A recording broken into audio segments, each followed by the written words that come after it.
Muy buenos días, muchas gracias. Voy a dar lectura en representación de la Coparmex y de mis compañeros en la mesa a un comunicado referente a nuestra visión sobre la reforma laboral. Y al final de leer este comunicado voy a resumir los 5 planteamientos concretos que están contenidos en el propio comunicado, que son las bases que consideramos indispensables que debe de reunir precisamente la reforma laboral. Inicio con la lectura del comunicado. Estamos en la antesala de reformas de trascendencia histórica en materia laboral.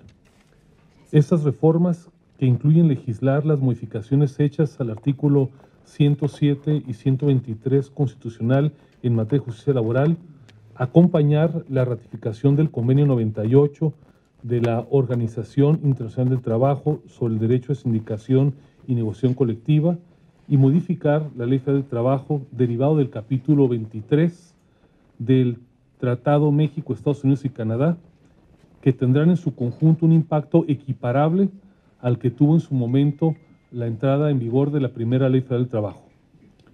Ante la relevancia que estas reformas tendrán en el sector productivo, la Coparmex exige que cualquier adecuación a la legislación laboral sea ampliamente consultada con todos los actores del mundo del trabajo, especialmente con las organizaciones representativas del sector sindical y empresarial. Tenemos la certeza de que solo mediante la adecuada participación de estas organizaciones se podrán generar adecuaciones legales que permitan modernizar la legislación laboral y con ello incentivar la inversión, la creación de más puestos de trabajo y reducir la informalidad que ha afectado el crecimiento económico en todo el país.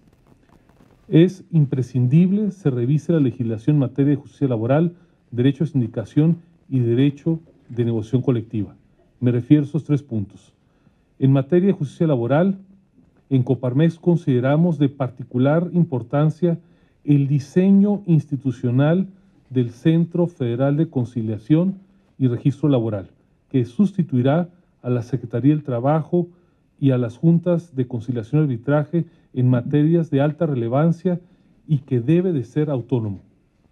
La autonomía es crítica, pues este organismo se encargará de la conciliación de asuntos individuales y colectivos en materia federal, así como del registro de todos los contratos colectivos de trabajo y de las organizaciones sindicales.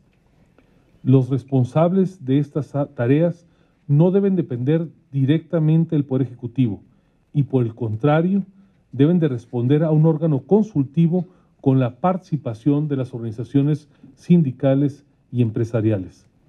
Asimismo, la reforma debe contener mecanismos que eviten el emplazamiento a huelga por extorsión, un aspecto que afecta fuertemente la capacidad del sector productivo para generar fuentes de empleo. Para ello, la Ley Federal del Trabajo debe ser explícita y contundente en la exigencia de que los sindicatos prueben su representatividad. Es de gran relevancia encontrar mecanismos para sancionar a las organizaciones sindicales que realicen actos ilícitos que perjudiquen a los trabajadores, tales como participar en esquemas de evasión de contribuciones fiscales o en el incumplimiento de obligaciones patronales. Es fundamental se evite en la nueva legislación paros, bloqueos y amenazas que impidan la realización de las actividades de los patronos y de sus trabajadores, proveedores y clientes. Acorde a la evolución mundial, deben abandonarse modelos de huelga de principios del siglo XX para que las huelgas ya no sean invasivas y que las que se impulsen sean por la mayoría de los trabajadores y no un grupo minoritario. De igual manera, resulta imprescindible establecer con exhaustividad que las revisiones contractuales colectivas las titule quien tenga efectivamente la mayoría de la representación de los trabajadores al servicio del patrón, de forma simplificada y con requisitos menos engorrosos. En el caso de los procesos laborales individuales, es indispensable contar con un nuevo procedimiento cuya conciliación previa sea eficaz para disminuir los juicios laborales, garantizando que estos sean justos, equitativos y transparentes. En ese ámbito, la eliminación de la llamada reversión de la carga probatoria derivada del ofrecimiento del trabajo debe de suprimirse definitivamente la obligación de entregar un aviso formal de rescisión para que los trabajadores puedan tener la oportunidad de defenderse cuando se les impute que han despedido injustificadamente a un trabajador. Número 2, derecho de sindicación. En materia de derecho de sindicación y de negociación colectiva, es imprescindible desarrollar en la ley un mecanismo que impida la atomización, es decir, la existencia de multiplicidad de sindicatos en una misma empresa, que dificulten las revisiones de contratos colectivos y eventualmente conduzca a su parálisis. Evitarlo es importante, pues como se ha observado en distintos países latinoamericanos que han ratificado el Convenio 98 de la Organización Internacional del Trabajo, negociar con grupos diferentes y dispersos al interior de una empresa no solo impacta negativamente la productividad, sino que debilita a los propios sindicatos. Más aún, la mala interpretación del Convenio 98 puede provocar sobreprotección a líderes sindicales con una especie de fuero, al punto de que los patronos se vuelven incapaces de actuar cuando estos incurren en actividades ilícitas. 3. Negociación colectiva.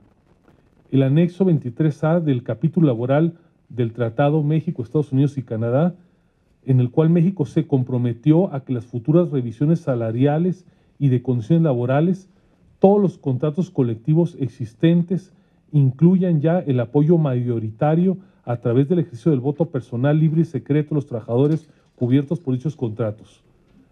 Esta obligación que está ya en el tratado debe satisfacerse con una regulación adecuada en la Ley Federal del Trabajo, a fin de que las revisiones de los contratos colectivos de trabajo no sean demoradas y tortuosas, conciliándose lo hoy establecido en el tratado con la debida agilidad de las negociaciones laborales. Ello podría ser logrado facilitando que previamente a la negociación los trabajadores con su voto personal libre y secreto autoricen a las comisiones revisoras y a los dirigentes sindicales para que negocien y pacten en su nombre. El gobierno federal, que iniciará en funciones a partir del 1 de diciembre, a través de las personas que han sido nominadas por el presidente electo para hacerse cargo de las dependencias responsables de la política laboral, deben conducir una negociación exhaustiva con las organizaciones de trabajadores y patrones para lograr que la iniciativa de ley que se presente al Congreso de la Unión cuente con el respaldo de los distintos factores de la producción. Del mismo modo, y ante este momento de trascendentes reformas, la Coparmex hace un llamado a los legisladores federales a discutir de forma amplia, pública y con todas las fuerzas políticas esta reforma laboral, considerando la relevancia que tendrá para la planta productiva del país.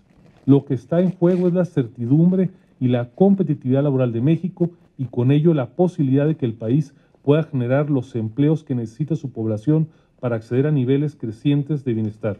Muchas gracias.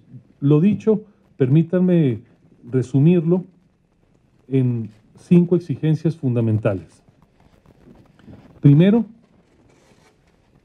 exigimos gradualidad en la implementación de los nuevos modelos de justicia laboral, es decir, el traspaso de las juntas de conciliación y arbitraje a los juzgados en materia laboral debe llevarse a cabo de manera ordenada para que no se obstaculice el desarrollo normal de los procesos que están en curso.